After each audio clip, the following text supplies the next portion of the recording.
한국 상품을 외면한다. 달러 밭이 무너진다. 이 말이 무슨 말일까요? 여러분, 중국 이야기입니다. 여러분, 이거 한번 보세요. 2020년 대비 2023년입니다. 중국인 한국 상품 구매 감소율입니다. 와우, 마이너스 35.6%포인트입니다. 마이너스 35.6%포인트요. 엄청나지요. 대한민국의 대한 선호도가 확 떨어졌다는 거예요. 이게 미중 갈등에 우리는 가운데 껴 있잖아요. 고래 싸움에 새우등 터진다는 이야기로 미국의 어떤 이게 쉽게 말하면 국민들이 불만을 품어야 되는데 대한민국에다 불만을 다 쏟아내는 그런 영향도 굉장히 큽니다.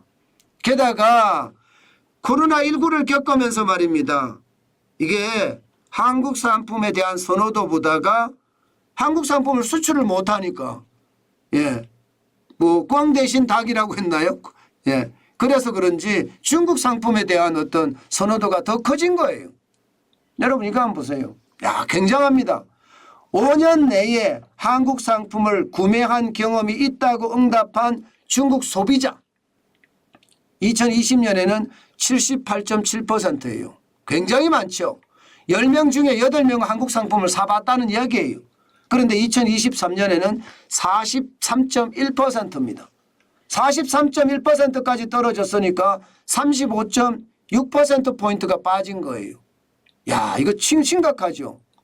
제가 여러분들에게 말씀을 드린 거 중국이 예전의 중국이 아니다. 그 말씀을 드렸잖아요. 중국의 어떤 기술 진보가 빨라져서 상품의 어떤 경쟁력이 많이 뛰어나다. 이 말씀을 드렸는데 실제 지표가 이렇게 뚝하니 나오니까 와, 진짜 지표는 진짜 무섭구나. 그런 생각을 한다고 저는 볼 수 있을 것 같습니다.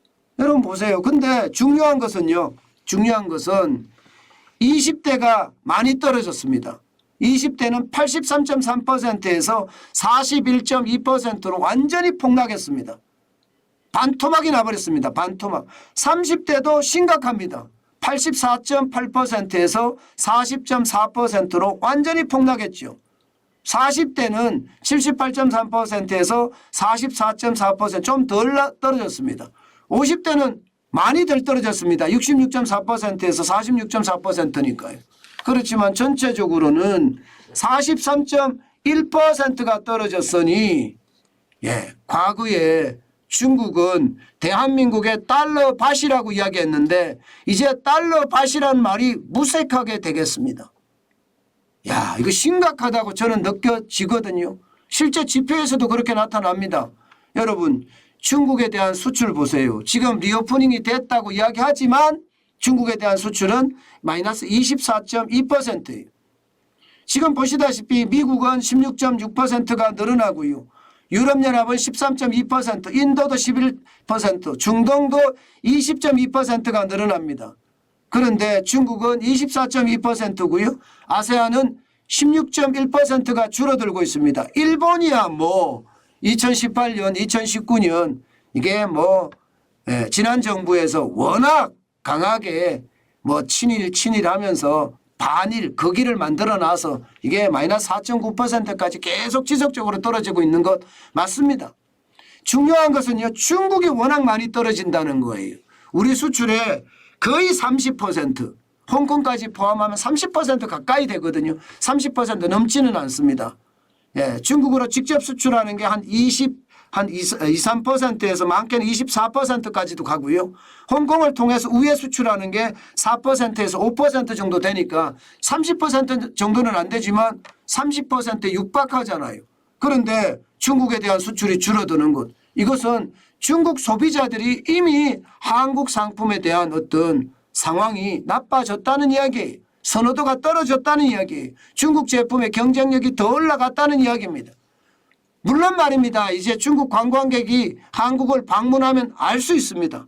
다시 한번 중국은 통제국가니까 이게 한국 상품에 대한 불매운동도 많이 일어나고 미중 갈등 속에 한국이 예, 새우등 터졌다는 이야기 제가 말씀드렸죠. 아마 그 상황이 계속 지금도 되고 있기 때문이다. 이렇게는 이야기할 수 있을지도 모르겠습니다.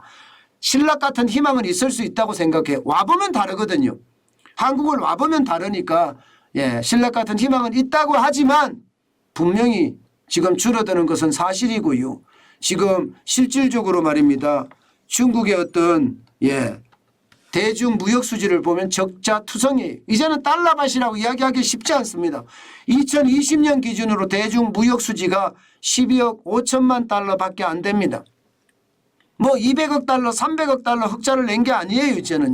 이제는 오히려 말입니다. 이대로 가다가는 중국으로부터 수입하는 물량이 더 커져서 원래는 대중 무역 수지가 적자가 날 가능성이 굉장히 큽니다. 오히려 이제 한국이 중국의 달러밭이 된다. 뭐 이렇게까지 이야기할 수가 있는 것 같습니다. 왜냐하면 1월에 보세요. 1월에 이미 대중 무역 수지는 39억 7천만 달러의 적자였습니다.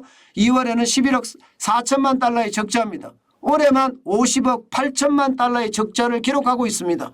이렇게 이 상태로 계속 간다면요.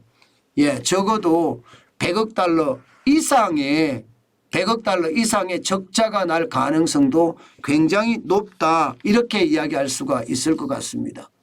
여러분, 옛날처럼 말입니다. 중국은요. 이제 대한민국의 달러밭은 아닙니다. 아마도 우리가 달러밭이 되려고 한다면 굉장히 노력을 해야 될 거예요. 기본적으로 말입니다. 우리 국민들이 중국에 대한 어떤 자존심은 가지고 있어야 됩니다. 사실 예, 우리 기업가들도 그렇잖아요. 100억짜리 회사 200억 줄 테니까 팔아. 중국이 우리나라에서 돈질을 많이 하거든요. 예, 실제 그렇게 해서 예, 기업들이 팔려나가는 경우가 예, 굉장히 많습니다. 바로 이런 부분에서 예, 우리는 자존을 좀 가져가야 되는 것 아닐까. 그래야만 우리의 기술이 보호가 되고요. 또 우리 기술이 보호된다는 것은 이게 더 중국과 격차를 벌려가면서 초격차 기술로 발전되면 더 나아지지는 않을까. 저는 그런 생각을 해봅니다. 저는 이재용 삼성 회장이 이야기한 초격차 기술만이 살아남을 수 있다는 그 이야기 저는 다시 한번 예, 이게 우리가 명심해야 되지 않을까 그런 생각 해보고요. 올해는 대중 무역 수지가 굉장히 나빠지는 그런 원년이 되지 않을까 그런 암울한 추측까지 해봅니다.